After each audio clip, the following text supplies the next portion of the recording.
Hello friends. तो आज की वीडियो हम बात करने वाले हैं एक बहुत ही ज़्यादा इंपॉर्टेंट टॉपिक की। तो आज हम बात करेंगे ब्लड प्रेशर के बारे में, जहां पे हम हाइपरटेंशन और हाइपोटेंशन को अच्छे से कवर करने वाले हैं। और इस वीडियो हम ट्रीटमेंट के बारे में बात करेंगे कि क्या क्या ट्रीटमेंट दिया जाता है अगर किसी भी पेशेंट का ब्लड प्रेशर कम हो जाता है या हाई हो जाता है, तो उस कंडीशन में क्या ट्रीटमेंट देना चाहिए। तो चलिए आज का अपना वीडियो स्टार्ट करते हैं।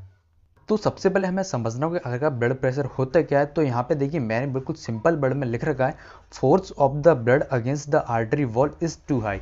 मतलब जिस वेन्स में या जिस आर्टरीज में अपना जो ब्लड है वो फ्लो कर रहा होता है, तो उसमें जो आपका ब्लड होता है उसका प्रेशर बढ़ जाता है, जिसकी वजह से आपकी जो हार्ट रेट है वो इंक्रीज हो जाती है और इस वजह से आपका ब्लड प्रेशर बढ़ जाता है। लेकिन आपने बहुत ही ज़्यादा इंपॉर्टेंट टर्म यहाँ पे सुने होंगे हाइपर टेंशन और हाइपोटेंशन के बारे में। तो यहाँ पे हाइपर टेंशन मतलब आपका जो ब्लड प्रेशर है अगर बढ़ जाता है, जैसे कि मैं अगर नॉर्मल रेंज की बात करूँ तो यहाँ पे आपका जो ब्लड प्रेशर होता है वो 120/80 mmHg होता है। तो यहाँ पे देखिए अगर आपका ब्लड प्रेशर इतना है तो आप नॉर्मल कंडीशन में आते हैं, और अगर आपका ब्लड प्रेशर 140 से ऊपर चला जाता है और आपका जो नीचे का डायसिस्टोलिक होता है वो अगर 90 हो जाता है, तो उस कंडीशन में आपको हाइपरटेंशन की प्रॉब्लम हो सकती है और वो आपके लिए काफ़ी ज़्यादा घातक हो सकता है। तो आपको इस कंडीशन में बहुत ही जल्दी ट्रीटमेंट लेना चाहिए। और एक और काफ़ी ज़्यादा इंपॉर्टेंट टर्म है वो हमारा हाइपोटेंशन। अगर आपका ब्लड प्रेशर 90/60 हो जाता है, तो यहाँ पे देखिए जो हाइपोटेंशन की कंडीशन होती है मतलब आपका ब्लड प्रेशर है वो काफ़ी ज़्यादा लो हो चुका है नॉर्मल रेंज से। तो ये थे कुछ नॉर्मल टर्म जो कि आपको यहाँ पे पता होने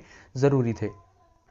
तो अब हम बात कर लेते हैं कुछ ऐसे कॉजेज़ के बारे में जिसकी वजह से जो ब्लड प्रेशर कम ज़्यादा हो सकता है। तो यहाँ पे देखिए एक तो सबसे ज़्यादा जो इंपॉर्टेंट चीज़ है वो है यहाँ पे ओवरवेट। अगर आपका वजन ज़रूरत से ज़्यादा, तो उस कंडीशन जो आपके आर्टरीज हैं उनमें कोलेस्ट्रॉल जमा होने के चांसेस होते हैं, तो उस कंडीशन में भी ब्लड प्रेशर बढ़ने के चांसेस काफ़ी ज़्यादा होते हैं। नेक्स्ट हमारा टू साल्ट इनटेक, मतलब अगर आप नमक ज़्यादा खाते हैं अपने खाने में तो उस कंडीशन में ब्लड प्रेशर आपका इंक्रीज हो सकता है। नेक्स्ट हमारा एल्कोहल, अगर आप एल्कोहल के एडिक्शन है तो उस कंडीशन में ब्लड प्रेशर बढ़ने के चांसेस काफ़ी ज़्यादा होते हैं। नेक्स्ट हमारा स्मोक, अगर आप स्मोक करते हैं तब भी ब्लड प्रेशर के इंक्रीज होने के चांसेस होते हैं। नेक्स्ट हमारा डिस्टर्ब्ड स्लीप, अगर आपको नींद प्रॉपर नहीं आती है और आप अच्छे से सो नहीं पाते हैं तो उस कंडीशन में आपका ब्लड प्रेशर बढ़ सकता है। नेक्स्ट हमारा टेंशन, अगर आप किसी के चीज़ के प्रति ज़्यादा टेंशन लेते हैं, आपको तनाव जाता रहता है, तो उस कंडीशन में ये ब्लड प्रेशर आपका बढ़ सकता है और कम भी हो सकता है। तो ये थे कुछ कॉमन कॉजेज जो कि आपको नॉर्मली देखने को मिल सकते हैं।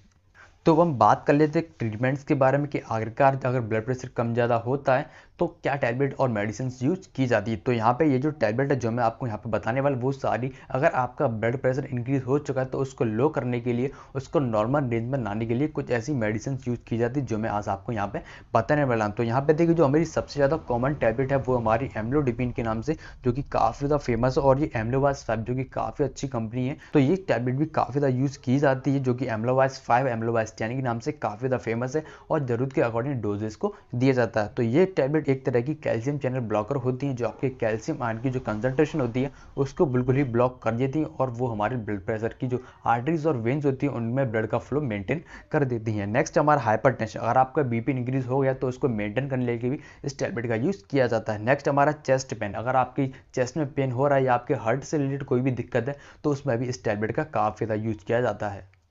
तो अब नेक्स्ट टैबलेट है वो है हमारी एटेनोल, जो कि काफ़ी ज़्यादा यूज़ की जाती है, जो कि हिप्रेस 50 के नाम से काफ़ी ज़्यादा फेमस है। तो ये साल्ट भी आपके अगर ब्लड प्रेशर इंक्रीज हो गया तो उसमें भी इसका काफ़ी ज़्यादा यूज़ किया जाता है। और आपका चेस्ट पेन है या आपको हार्ट अटैक जैसी कंडीशन किसी पेशेंट में देखी जाती है तो उसमें भी इस टैबलेट का काफ़ी ज़्यादा यूज किया जाता है। तो अब नेक्स्ट टैबलेट है वो हमारी एम्लोडिपिन और एटिनोलोल का कॉम्बिनेशन, जो कि काफ़ी ज़्यादा यूज किया जाता है, और ये टैबलेट भी मार्केट में आपको इजीली मिल जाती है, जो कि एम्लोकाइंड 80 के नाम से काफ़ी ज़्यादा फेमस है। और ये टैबलेट भी हार्ट अटैक, स्ट्रोक और हाइपरटेंशन जैसी कंडीशन में सबसे ज़्यादा यूज की जाती है। और अगर डोजेज की बात करें तो ये टैबलेट भी आप दिन में एक बार ले सकते हैं, आपको खाना खाने के बाद इस टैबलेट का यूज़ करना है। अगर ज़रूरत पड़ रही तो आप 2 टैबलेट 24 घंटे में ले सकते हैं, इसमें आपको कोई भी दिक्कत होने वाली नहीं है। लेकिन मैं आपको सजेस्ट करूंगा कि आप डॉक्टर के प्रिस्क्रिप्शन के थ्रू ही इन सारी टैबलेट का यूज़ करें। तो अब नेक्स्ट टैबलेट है वो हमारी लोसार्टन के नाम से, जो कि काफ़ी ज़्यादा यूज़ की जाती है। और अगर आपका ब्लड प्रेशर उन सारी टैबलेट्स में मेंटेन नहीं हो रहा है तो इस कंडीशन में काफ़ी सारे डॉक्टर लोसार्टन साल्ट को काफ़ी ज़्यादा यूज में लाते हैं। तो ये टैबलेट एक तरह की एंजियोटेंसिव ब्लॉकर है, और ये टैबलेट आपकी जो हाइपरटेंशन मतलब आपका बीपी इंक्रीज हो गया या हार्ट अटैक जैसी कंडीशन है या आपके हार्ट फेलियर जैसे चांसेस, तो उसमें भी इस टैबलेट का काफ़ी ज़्यादा यूज किया जाता है। और ये लोसाकाइंड के नाम से काफ़ी ज़्यादा फेमस, और ये मेनकाइंड कंपनी है जो कि अपने नाम से अपने काम से काफ़ी ज़्यादा फेमस और ऐसी टैबलेट को काफ़ी अच्छा इंप्रूव भी कर रही हैं।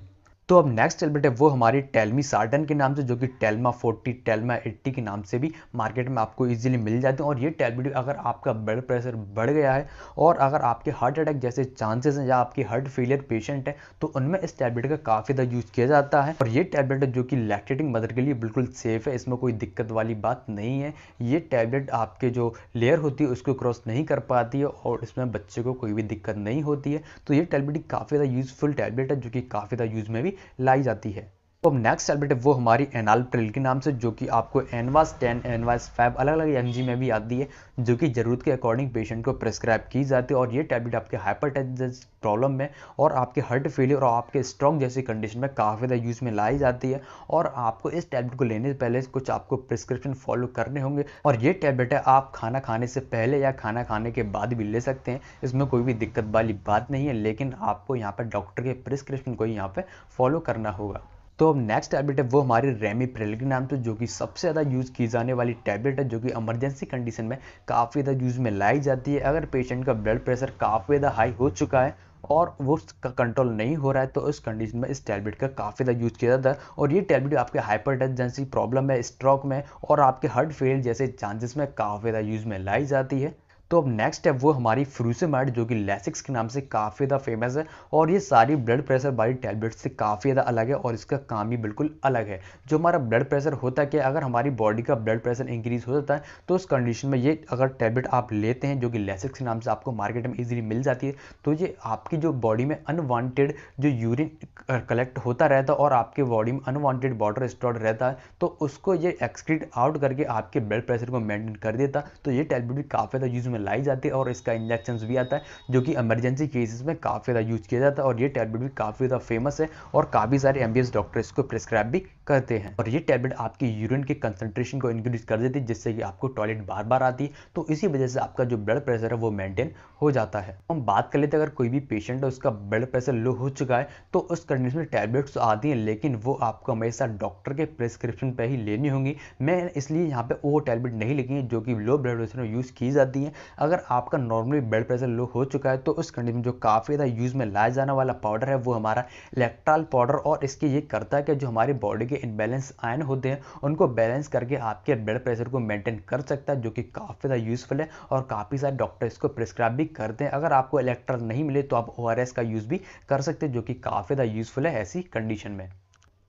तो चलिए अब हम बात कर लेते हैं कुछ ऐसे साइड इफेक्ट के बारे में जो कि आपको इन टैबलेट को लेने के बाद देखने को मिल सकते हैं। तो जो हमारा सबसे पहला साइड इफेक्ट है वो हमारा स्लीपीनेस, आपको नींद ज़्यादा आएगी। नेक्स्ट हमारा हेडेक, आपके सर में दर्द हो सकता है और आपकी जो हार्ट रेट है वो स्लो हो सकती है और आपको पाल्पिटेशन मतलब आपको इन टैबलेट के लेने के बाद आपको घबराहट सी फील होगी, लेकिन वो कुछ समय के बाद अपने आप दूर हो जाती है, क्योंकि जैसे उस टैबलेट का जो असर है वो ख़त्म होता है वैसे ही ये जो साइड इफेक्ट आपको धीरे धीरे कम होना शुरू हो जाते हैं। नेक्स्ट हमारा नौसिया, आपको चक्कर आएंगे, आपका जी मचलाएगा और आपको कॉन्स्टिपेशन और आपको टायर्डनेस जैसी प्रॉब्लम हो सकती है जो कि आपको नॉर्मली देखने को मिल सकती है। तो ये थे कुछ कॉमन साइड इफेक्ट जो कि आपको इन टैबलेट को लेने के बाद नॉर्मली मिल सकते हैं। तो यहाँ पे मैंने आपको ब्लड प्रेशर में जो कि ज़्यादातर प्रयोग की जाने वाली टैबलेट है वो मैंने आपको यहाँ पे बताई है।